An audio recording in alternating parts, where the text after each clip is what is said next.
Hi, everybody. Welcome to another edition of Discuss Detroit, where we talk with community leaders, business owners, and residents of the city that we all love, Detroit. Today, I'm so excited to be joined by Kaela Wabanimkee Harris of the Detroit Indigenous Peoples Alliance. Hi, Kaela. Thanks so much for joining us today. Annie, bonjour. How are you? Good, thank you. Can you tell folks a little bit about yourself and as I like to say, your 2-minute life story? Mm-hmm. So I'll start with my introduction first. Annie, bonjour. Debika nakwokwe in addition to kus. Benesi and Dodam Ninde Bekatum Donjba and Ishnabi Kwayandao. So my name is Kaela. That's my English name. My spirit name is Night Cloud Woman, and I am Thunderbird Clan on my mother's side. And I'm from northern Michigan. A little town up there, but I've been living and working and going to school in Detroit for about 12 years now. So I came down to go to Wayne State, and I ended up going back for grad school after completing undergrad, and I just never really left, and I got really involved in a lot of different I guess you could say activism roles. With Standing Rock, we had formed a delegation to go out there to help with Standing Rock to bring supplies and things like that.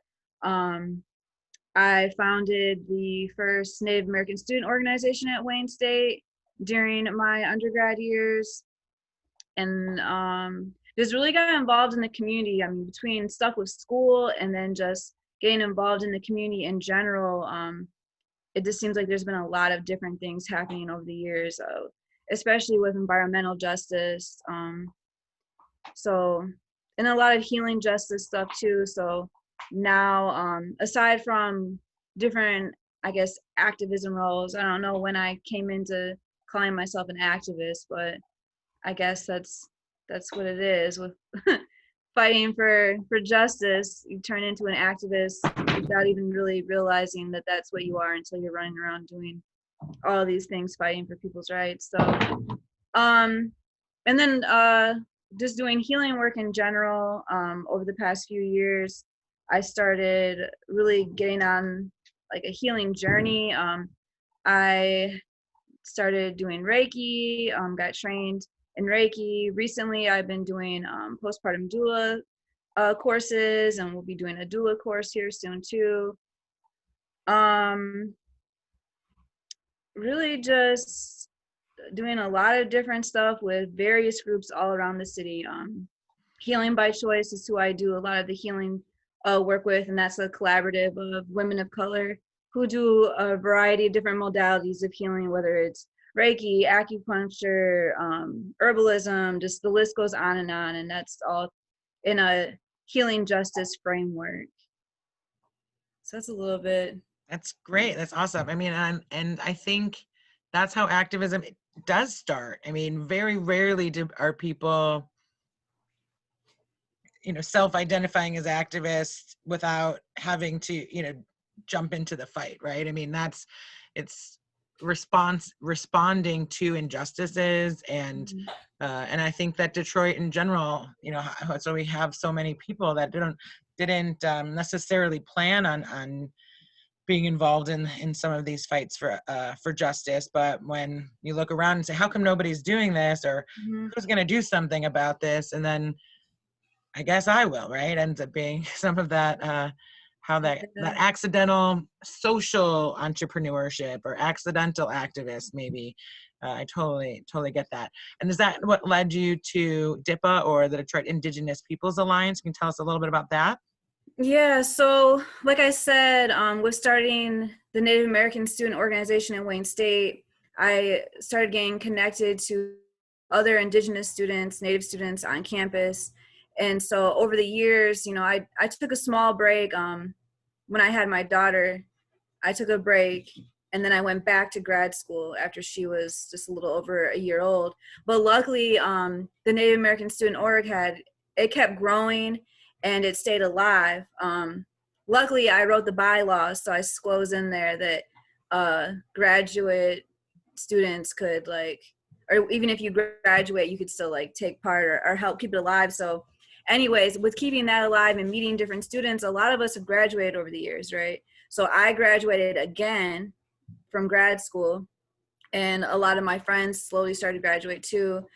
And I think that a lot of us just really wanted to have a place where we could come together and do some of that same work, but outside of the university, you know, really bringing it to the city and larger than that even at times, because we're doing things through the university. We got a lot done, but then it was only on campus, you know, and even though Wayne State is Midtown area, there's a lot of stuff that we wanted to bring more awareness to. And so other community members, Indigenous community members, and then a good handful of us from the Native American Student Org at Wayne State, and then U of M has their, I think they say NASA, Native American Student Association, whatever it is. A bunch of us, you know, all came together and decided that we really wanted to work on like our anti-Columbus Day. Before it got changed to Indigenous Peoples Day, that's mostly what brought us together, is that we wanted to have Indigenous Peoples Day be more for the entire city and not just the little celebrations that were happening on campuses everywhere. Because those had been happening. I mean, Wayne State was having things, almost every Native student org at any university, they're doing something, you know, to go against Columbus Day. And so I think that's really how it got started, because when that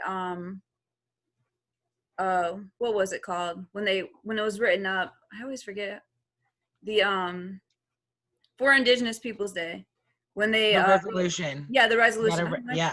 So that was one of the main programs, right? So just really quick before you jump into that. So that like you said, that brought you kind of together and kind of gave a mission or a goal, right? As to how to make this Indigenous Peoples Day celebration wider and than just on campus, and really probably bring the different small celebrations together to, you know, and then have, you know, a big goal of having the city actually recognize Indigenous Peoples Day in Detroit. So yeah, talk about that. So they passed a resolution because of all this work that you did in the city of Detroit to make October 12th Indigenous Peoples Day and not celebrate Columbus Day any longer. Yeah, long time coming. Like I said, many of us had been protesting against that for years. We had what we called a peace and dignity ceremony, which was something that we were doing at Wayne State. And then we had it downtown one time too. So the same people that came out, there's sun dancers and there's elders who speak, and this is a bunch of youth. It's everybody. It's just a whole group of people that would come together to do this. And that year that the resolution was passed, I believe, we did both. So they had the celebration at Wayne State and downtown, which was a lot on the people, the sun dancers, and everyone that was a part of that. So, you know, the next year we really planned on trying to do something, you know, a little bit different, and we wanted to still have like a water ceremony because we're down there at the river, and really have, you know, a good representation of all Indigenous people. So was it obviously this year, because of COVID, we couldn't do anything. Last year we had Indigenous people from all over. I mean, we had a woman who was Hawaiian Indigenous. We had just a whole, I'm looking over there because I have a picture like with everybody on there, but really getting all Indigenous people together to celebrate, you know, even though this is Anishinaabe land, you know, we as for DIPA, we are a very intertribal organization. You know, we want to make sure that we're, you know, being inclusive and not turning away anybody, because we're all Indigenous to somewhere, and we all have, you know, different gifts and different things to bring to the organization. And it's, yeah, I think that's really how it grew to be what it was, though. Just different people coming together from all around the city who've been a part of you know, a lot of Indigenous activism work. You know, there's so many different orgs all around the city, or groups, from music, you know, culture, student orgs. We're all like just coming together from different places and trying to continue to bring awareness to Native people, especially to the people of this land, the Anishinaabe. For the longest time, I mean, and still, I still feel that way now. You know, we're invisible. We're everywhere and nowhere at the same time, and that's how it always has been. And you know, not to get political, but you seem, Good. That's what we're we're here for. something else, right? We're something else. You know, how long are we gonna have to be made to be invisible? We're here, we're voting. If you looked at the polls, you would see that northern Michigan and into the UP, all of those votes that were Democratic, that was because of Native people. That was because of people around the reservations up there.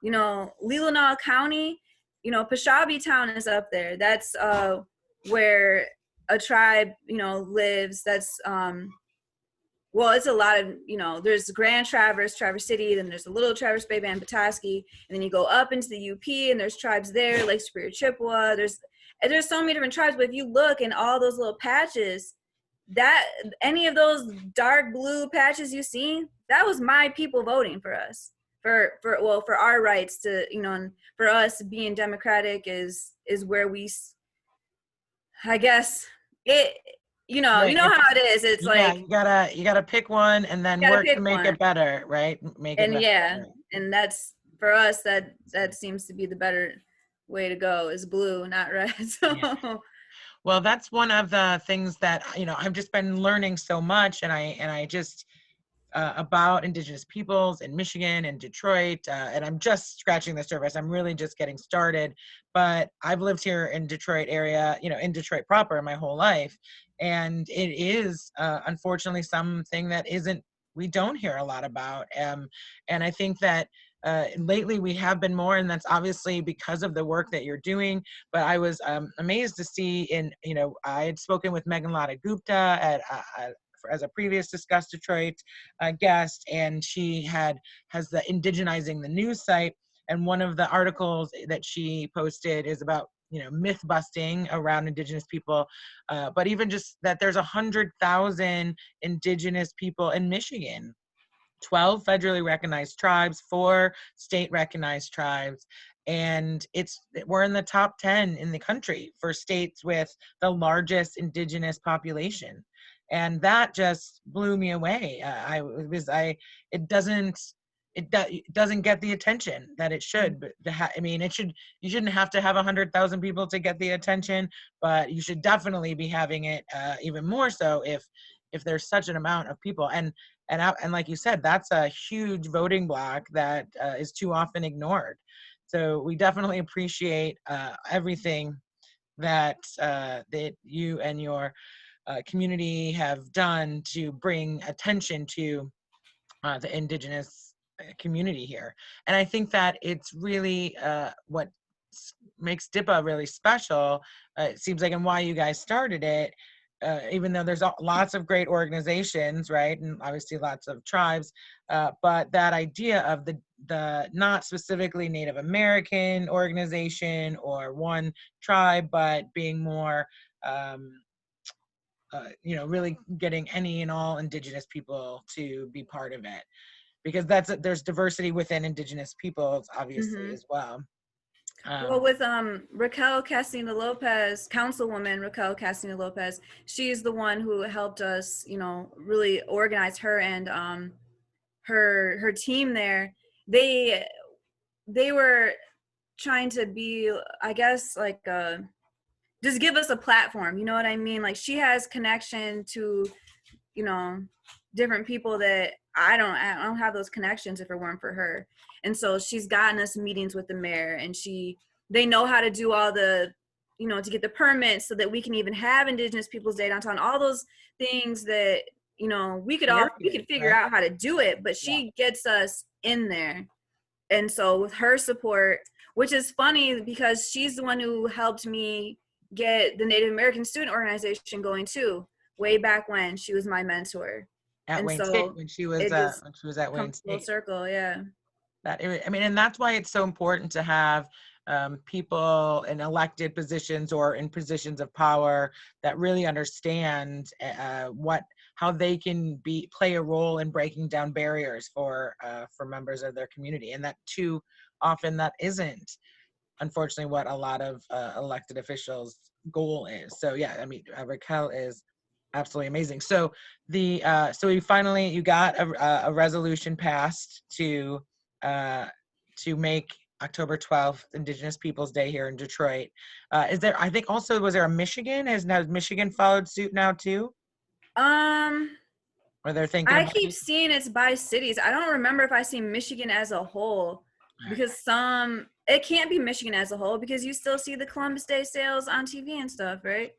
Wouldn't they Well, like stop that if it was like Indigenous that's Peoples Day? I think just advertising. I don't think you'll get even if it was a Michigan as a whole, you'd Well, I still. would like to see a stop to all of it. That's a I great. don't I want to mean, be reminded of him of the sales either. amen, right? I mean, But well, I I mean, know the city of Southfield, they recognize Indigenous Peoples Day. Certain calendars for different areas do, but for the whole state of Michigan, I don't know if that.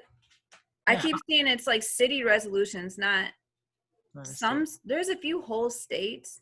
Yeah, I I'll don't look think because I think I saw Michigan. something maybe even just this year. But who know, it might have just been a recognizing, Indigenous people, or I mean, certainly if it was going to happen, it would be, this administration versus the previous one. Hmm. But so that's a huge win and a huge goal that, that you guys started with that you were able to accomplish. What are some other programs or goals that you're working towards? So, recently we had a meeting with Mayor Duggan, and what we're trying to do now is get a land acknowledgement. So we really want the city of Detroit to put a land acknowledgement up on their website. We also want to have some type of plaque somewhere downtown. So there's all these places that people go, for tourism, right? But when they don't think anything about the Anishinaabe people. And once again, this is Anishinaabe land. So we really want a plaque made that has the land acknowledgement, a land acknowledgement made. A lot of universities have land acknowledgements. Certain organizations have land acknowledgements, and so we are working with someone with the city of Detroit. I forget who Mayor Duggan assigned to work with us, but drafting a resolution, not a resolution, but just drafting up a land acknowledgement to get posted online. So we're in the middle of doing that right now. And then we also, this past October, the Columbus statue was taken down. Or wasn't this, when did that Yeah, happen? this 4th of July. Well, For the right before 4th of Yeah, July. right before 4th of July. So October, we really wanted to have something to replace that, but it just, it hasn't quite gotten that far yet. So we're looking to find someone that we could commission to make something to replace that. Um, and there's been some talk about different locations where that could possibly go. It wouldn't necessarily be where that Columbus statue is Mm, now. There's a few other more historical places too around the city. So yeah. it's been little things like that, trying to get some work commissioned, some artwork commissioned. Um, and then we've always kind of talked about changing some street names. Um, Well, the name of the city, so that was part of it too, or the name of this land. So you were talking land acknowledgement. Could you, uh, tell people a little bit about what do you mean by land acknowledgement, and then what? Because I think that was actually a more recent. It was actually having the Detroit's original name of this area be recognized as well. yeah, so a land acknowledgement is short, right? It's only 2, 3, 4, 5 sentences. It's just a paragraph that really gives, acknowledgement to the tribes of the area that you're inhabiting. So, obviously for Detroit, it would be the Anishinaabe, so the Odawa, the Ojibwe, the Potawatomi, as well as the Wyandotte folks who are downriver. So if you want a really good example, someone from DIPA actually wrote the land acknowledgement for Wayne State University. And so that being, Detroit, it'd be similar to that, with just recognizing those peoples that are here and this being their land.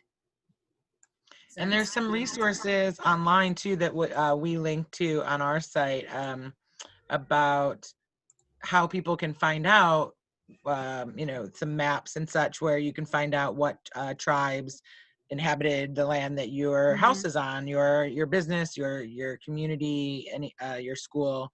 Yep. And that's really helpful for Some folks. get really detailed with that. Yeah. Because you could have a different land acknowledgement for all the different, from Western Michigan, Western to Central to, Northern Michigan University, depending on what areas and how detailed you want to get. It's not just because the Anishinaabe are the people of Michigan, you might get real specific with tribes.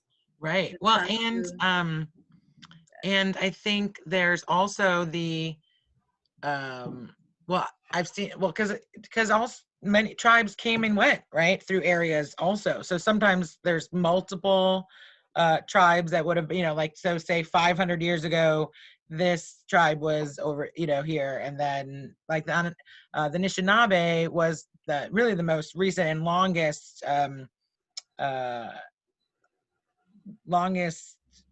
had been here the longest, I think, and right kind of when we all migrated. I mean, right, different tribes, because it's Anishinaabe, but there's various tribes within that, Right. And so could you talk a little bit about the what Anishinaabe means, and So when the tribes that comprise this kind of, is it like a mega tribe? Is that kind of or a so coalition? Anishinaabe, it's the Three Fires Confederacy. So that is the Odawa, the Ojibwe, and the Potawatomi. Yes. And so depending on so like tribe wise, like there's Lake Superior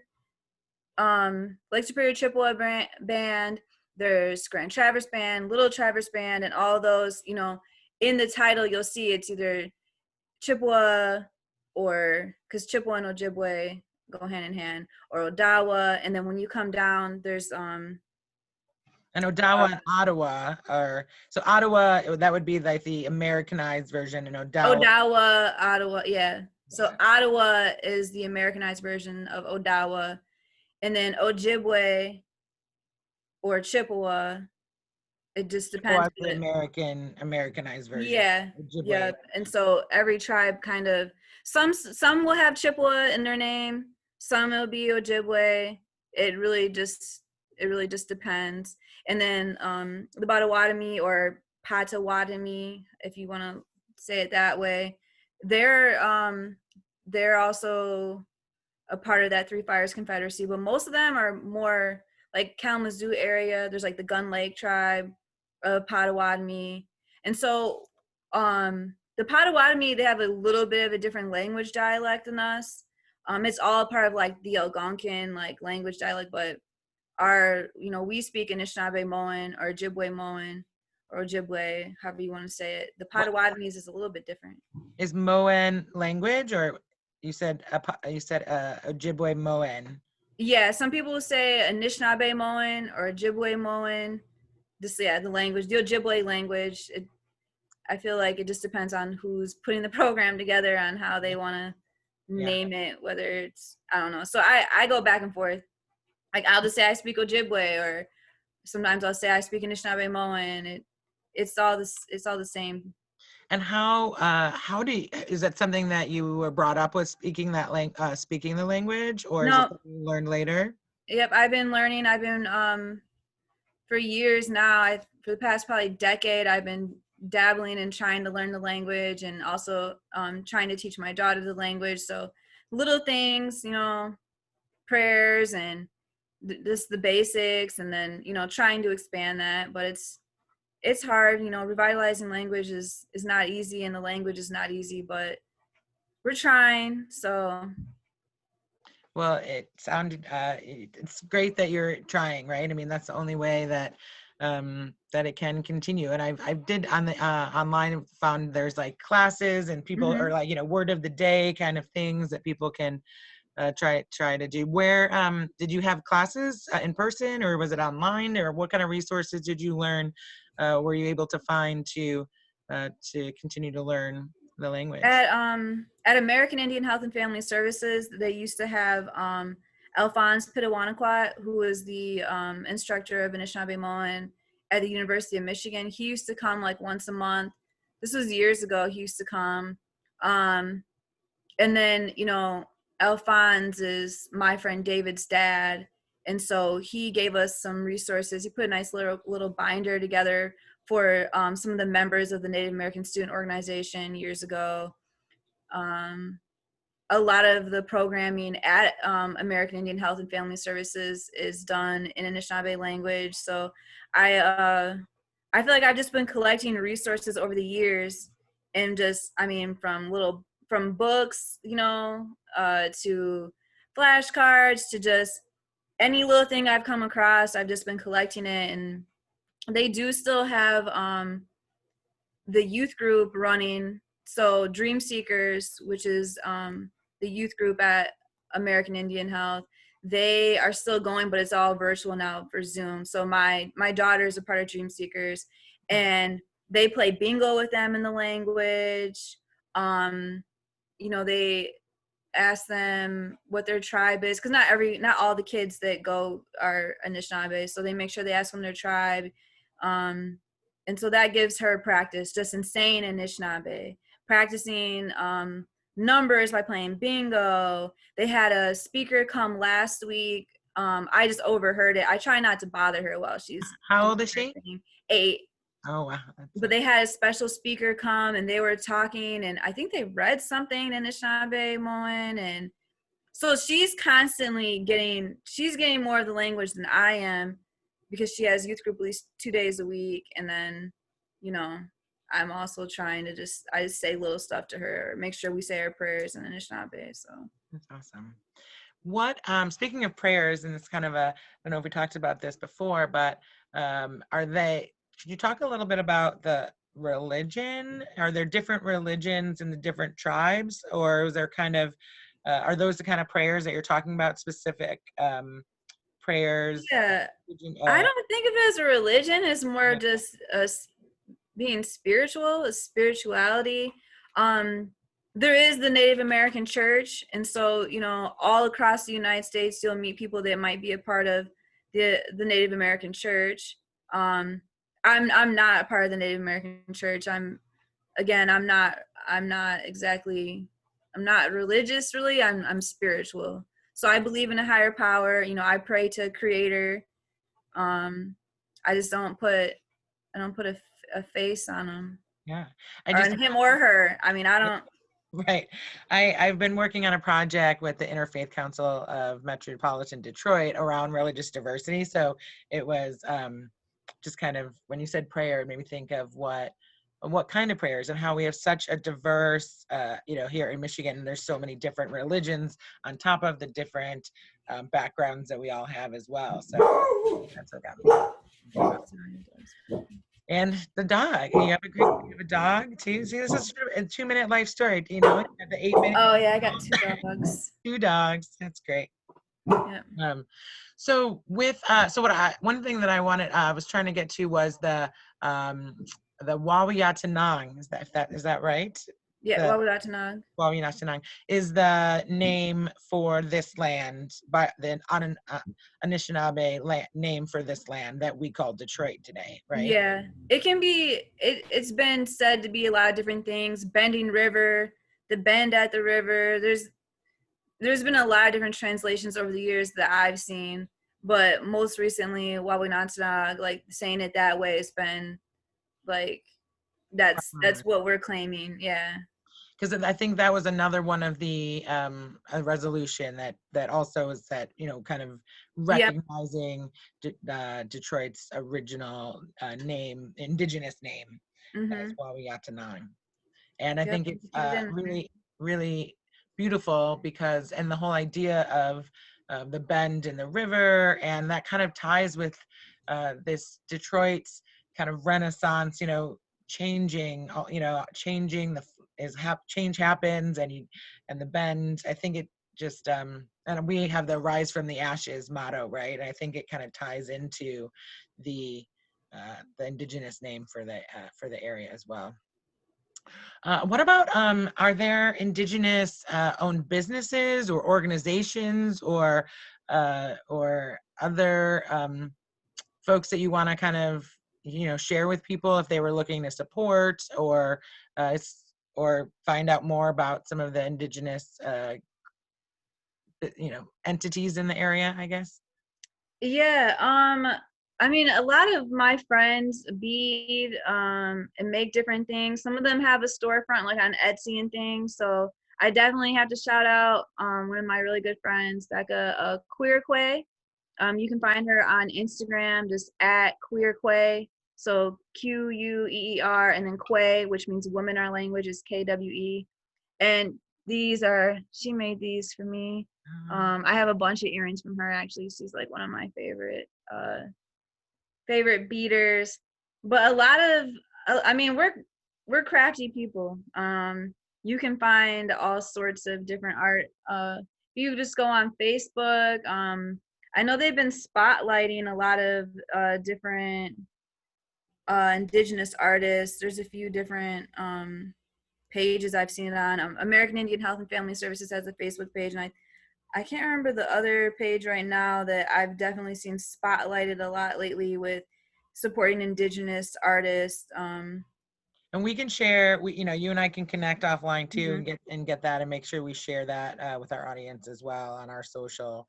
But I know there's been, it's a small but really important way to support communities of all kinds, or to support the artists and small businesses in that community. So that's why I asked.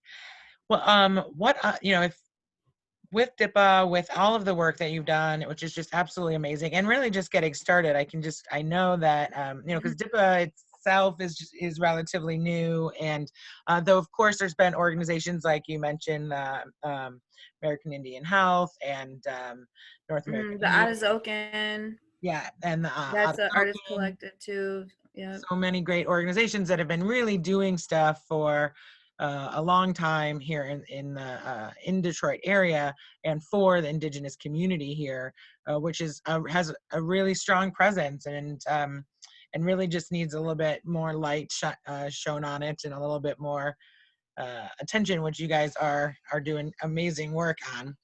So what would you like to see? What's your call to action for folks? If everybody watching this did something that you told them to do right now, whether it's donate, volunteer, say this, don't say that, whatever you want, this is your opportunity to get folks and give them a call to action.